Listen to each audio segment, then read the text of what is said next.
विचित्र बिल्डिंग जो प्रकट हो रहा है, इसमें हिंदू क्या है, इसमें हिंदू आस्था कहाँ है, ये सारे सवाल मत पूछो। और वैसे में भी इस देश में हम सवाल पूछने लायक रह भी नहीं गए।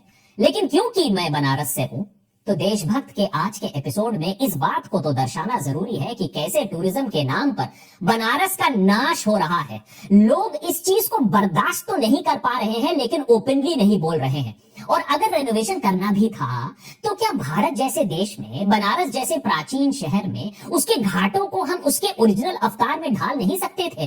क्यों काशी विश्वनाथ कॉरिडोर और अब मणिकर्णिका घाट का चीरहरण ये दिखाता है कि हिंदू धर्म पर फोकस नहीं हो रहा है, सिर्फ धंधे को प्रोत्साहित किया जा रहा है। क्यों एक बार फिर से काशी में आज हाहाकार है कि औरंगजेब का हमला चल रहा है, मंदिरों और घाटों को खंडित किया जा रहा है। पिछले एक हफ्ते में प्रधानमंत्री नरेंद्र मोदी ने अपने आप को सवालों के घेरे में पाया है। विपक्ष से नहीं, बल्कि अपने ही समर्थकों से।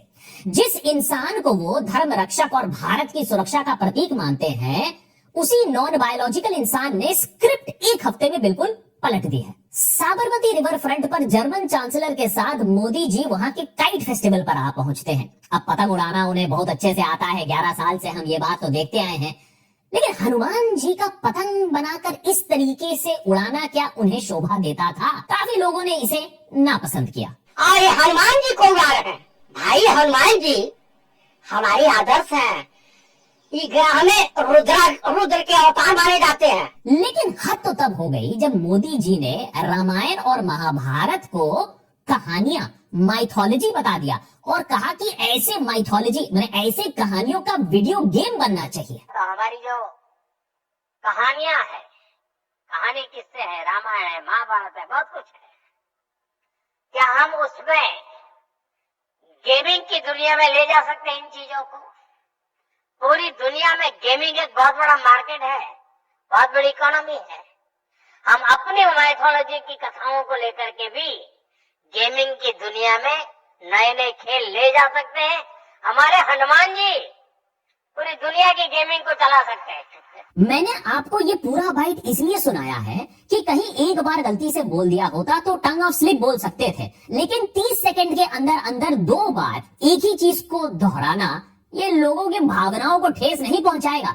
और कोई और होता, तुम आप भी जानते हो कि 56 एफआईआर अभी तक हो चुके होते इसी बयान को देने के लिए। लेकिन सोशल मीडिया पर बात सही है कि मोदी जी के खिलाफ काफी आवाजें उठी, उनको काफी खरी खोटी सुनाई गई। नेशनल सिक्योरिटी के मामले में भी मोदी समर्थकों की आंखें चार हो गई जब खबर ये आई कि चाइना की कम्युनिस्ट पार्टी मेंबर्स न कि सिर्फ बीजेपी के नेताओं से मिले, बल्कि आरएसएस के साथ क्लोज डोर मीटिंग हुई। अब सालों से बीजेपी ने कांग्रेस और राहुल गांधी स्पेसिफिकली पर सीसीपी या चाइनीज कम्युनिस्ट पार्टी के करीब होने का इल्जाम लगाया था, उनसे डीलिंग का इल्जाम लगाया था। और अब आरएसएस के साथ क्लोज डोर मीटिंग हो रही है चीनियों की। और ज्यादा बेइज्जती तो तब हुई जब इसी मीटिंग के अगले दिन चाइना ने फिर से ऑफिशियली ये स्टेटमेंट दे दिया कि जम्मू एंड कश्मीर स्थित शक्सकम वैली चाइना देश का हिस्सा है और वहां वो अपना इंफ्रास्ट्रक्चर बनाएगा, भारत की नहीं सुनेगा। First of all, the territory you have mentioned are part of China's territory. लेकिन इस सबसे ज्यादा मोदी ने आहत किया है बनारस के लोगों को, और मैं उस शहर से हूं तो मैं ये बेहतर जानता हूं। कुछ लोग अब डर डर कर अपनी आवाज उठा रहे हैं कि रीडेवलपमेंट के नाम पर बनारस का विनाश किया जा रहा है। मणिकर्णिका घाट पर छोटे बड़े कई मंदिरों को ध्वस्त किया जा रहा है। चारों तरफ देवी देवताओं का मूर्तियां भी 300 साल के ऊपर हम वहाँ पे बैठ के पूजा पाठ, हमारा पूरा परिवार सब कुछ कराता था। उसको बिना बताए ध्वस्त कर दिया गया, मेरा सब सामान उसी में चला गया। आप इसको तोड़ेंगे, यहाँ स्टैंड करा दिए, सब कुछ करा दिए। इतने लोग यहाँ पर जी खा रहे हैं कई सालों से, आप इनको उजाड़ देंगे तो कहाँ जाएंगे वो? राम मंदिर के लिए स्थान की महत्ता है। काशी में जो सबसे बड़ा तीर्थ है, उस तीर्थ में स्थान की महत्ता नहीं है तो दुर्भाग्य की बात है ना। फिर मणिकर्णिका घाट हिंदू धर्म में सबसे पुराना, सबसे सेक्रेड क्रिमेशन ग्राउंड माना जाता है। यहाँ चिता के जलने से मोक्ष की प्राप्ति होती है, ऐसा सैकड़ों हिंदुओं का मानना है। इसीलिए इस घाट के प्रति लाखों करोड़ों हिंदुओं की काफी श्रद्धा है। पुरानी पेंटिंग्स में, लेखों में आपको इस घाट के बारे में विवरण भी मिल जाएगा, जैसे कि जेसी रॉबिन्सन का ये 1910 का आर्टवर्क हो,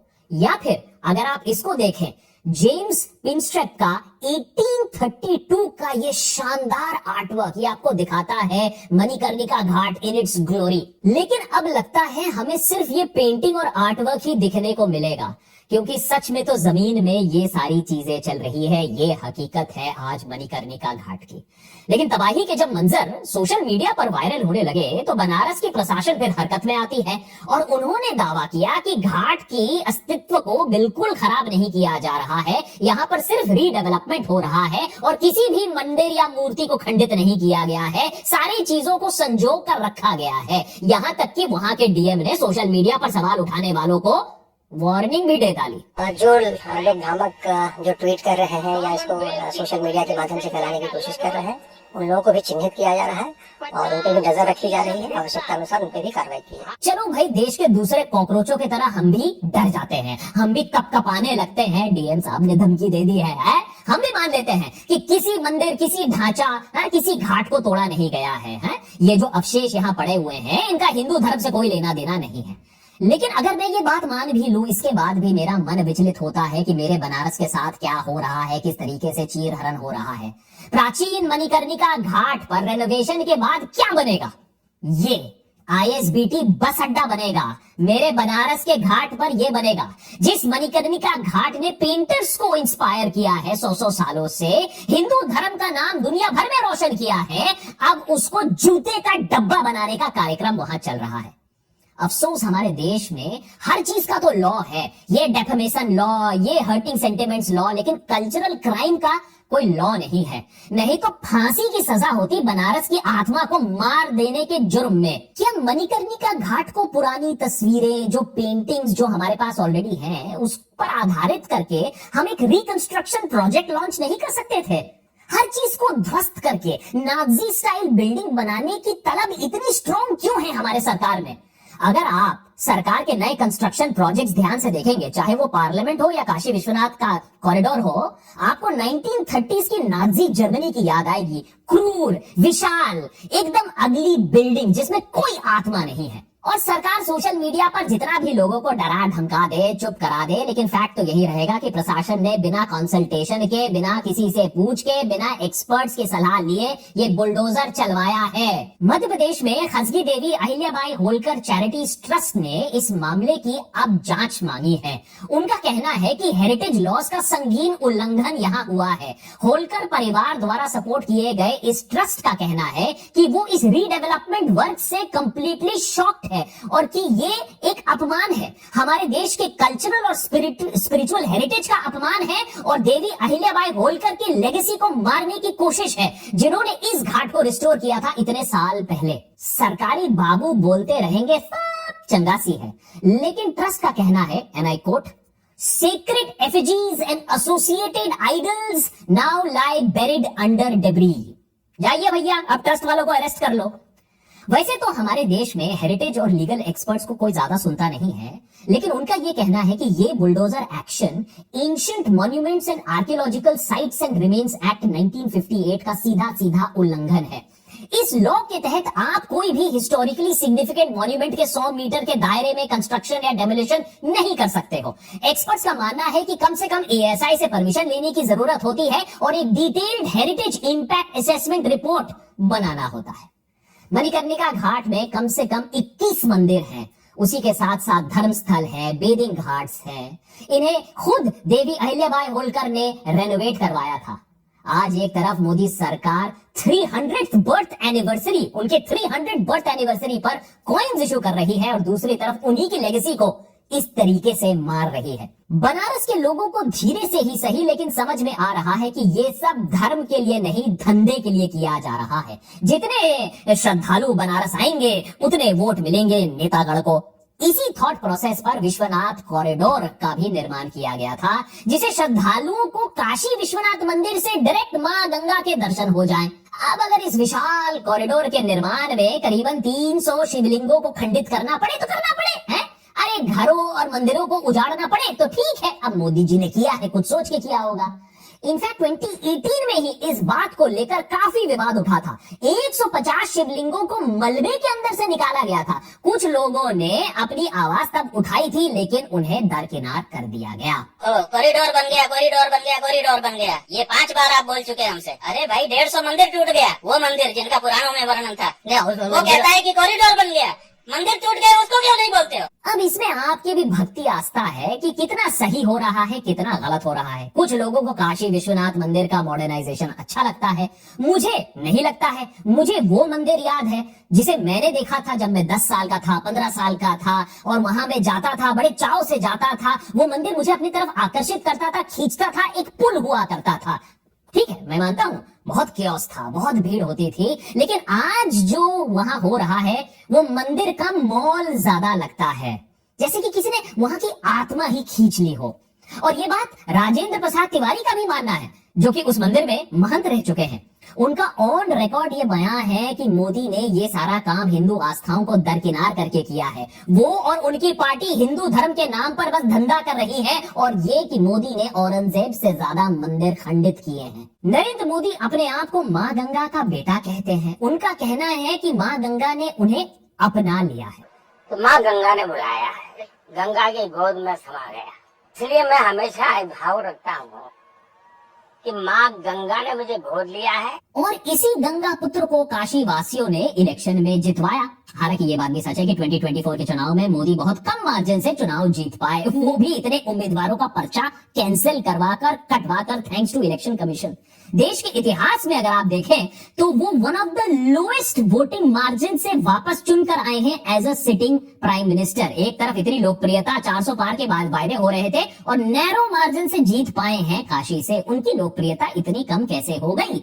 एक तरफ अगर आप माँ गंगा की बात करें तो देखें कि प्रदूषण कितना है, 20, 30, 40 हजार करोड़ रुपए पता नहीं कहाँ खर्च हो गए, लेकिन गंगा में प्रदूषण आज भी उतना ही है। और उसके बाद बनारस का जिस तरीके से नक्शा जबरदस्त तरीके से बदला जा रहा है, उससे लोग खुश नहीं है। क्या इन बातों पर मोदी जी ने ध्यान दिया? लगता तो नहीं है, क्योंकि दिया होता तो कम से कम विकास करने का तरीका तो थोड़ा बदल देते। ठीक है, आपको रिनोवेशन करना है करो, कॉन्ट्रैक्ट देना है करो, अरे बड़े बड़े बिल्डिंग खड़े करने हैं, हाँ ठीक है भैया, ज्यादा से ज्यादा रिलीजियस टूरिज्म करवा दो, अपनी लेगेसी बिल्ड करवा दो। लेकिन 2 थॉट्स, अरे 2 सेकंड तो रुको कि जगह की आस्था के बारे में भी आप थोड़ा ख्याल करोगे। अरे मोदी जी, आप तो पूरी दुनिया घूमते हो, पिछले साल 2025 में 25-30 देश घूम के आए हो, तो आपको तो पता होगा कि रेनोवेशन का मतलब डिस्ट्रक्शन नहीं होता है। बीजेपी के लीडर्स को सीखना होगा कि हर चीज को ना आप समतल नहीं कर सकते हो, फिर उसी के बाद आगे बढ़ोगे। हैं? किस चीज की कमी है हमारे देश में बताइए? जब बात हिंदू धर्म की आती है तो किस चीज की कमी है? आस्था की कमी है, मैन पावर की कमी है, पैसे की कमी है, टैलेंट की कमी है। लेकिन फिर भी ये भद्दापन हम दे रहे हैं, ये भद्देपन को हम जन्मा रहे हैं आज हम काशी में। जब 2019 में फ्रांस के प्रसिद्ध नोट्रडेम कैथीड्रल में भीषण आग लगती है तो पूरा देश सदमे में आ जाता है। लेकिन देखिए 5 साल से ज्यादा लगा दिए नोट्रडेम कैथीड्रल को उसके ओरिजिनल रूप में रिस्टोर देखिए कैसे किया गया है। वहां मॉल नहीं बना दिया गया है, वहां स्काई स्क्रेपर नहीं बना दिया गया है, ISBT बस अड्डे नहीं बना दिया गया है, नोट्रडेम कैथीड्रल ही वापस बना है। चाहे उसमें 2000 लोग लग गए हो, 250 कंपनी लग गए हो, $1 बिलियन का खर्चा लग गया हो, पुरानी बिल्डिंग टेक्निक्स का इस्तेमाल किया गया हो, यहाँ तक कि कैथीड्रल को रिस्टोर करने के लिए पत्थर को भी मैच किया गया है। जो स्कल्पचर्स हैं, मूर्तियां हैं, स्टेन ग्लास है, उन्हें ध्यान से घंटों लगाकर फिर से बनाया गया है। जो कैथीड्रल की आर्किटेक्चरल आइडेंटिटी थी उसे प्रिजर्व किया गया है। और कैथीड्रल की क्यों बात करें, दुनिया के सबसे बड़े रिलीजियस कॉम्प्लेक्स की बात कर लेते हैं, अंकोर वाट है, जिसे हिंदू और बुद्धिस्ट सेंटिमेंट्स दोनों जुड़े हुए हैं। उसे देखिए धीरे धीरे कैसे रिस्टोर किया जा रहा है, दूसरे देशों से लोन लेकर, दूसरे देशों से एक्सपर्ट्स बुलाकर धीरे धीरे रिस्टोर किया जा रहा है। भारत भी इस पूरे रेस्टोरेशन प्रोसेस में शामिल है। लेकिन कहीं आपको नहीं दिखेगा कि ISBT बस अड्डा बन रहा हो अंकोर वाट में, कि बुलडोजर चल रहा हो, है जगह जगह को खंडित किया जा रहा हो। वहां विश्वनाथ कॉरिडोर की तरह काशी में मेहता घाट का रूप भी इसी तरीके से बदल चुका है। अब बड़े बड़े होटल आपको घाट के किनारे दिखेंगे। हाँ, कम से कम टूरिस्ट तो वहां बहुत खुश है। और अब मणिकर्णिका घाट की बारी आ चुकी है। लेकिन जो बनारस और जो माँ गंगा के किनारे घाट उभर कर आ रहा है वो हिंदू कम है, हिंदुत्व ज्यादा दिख रहा है।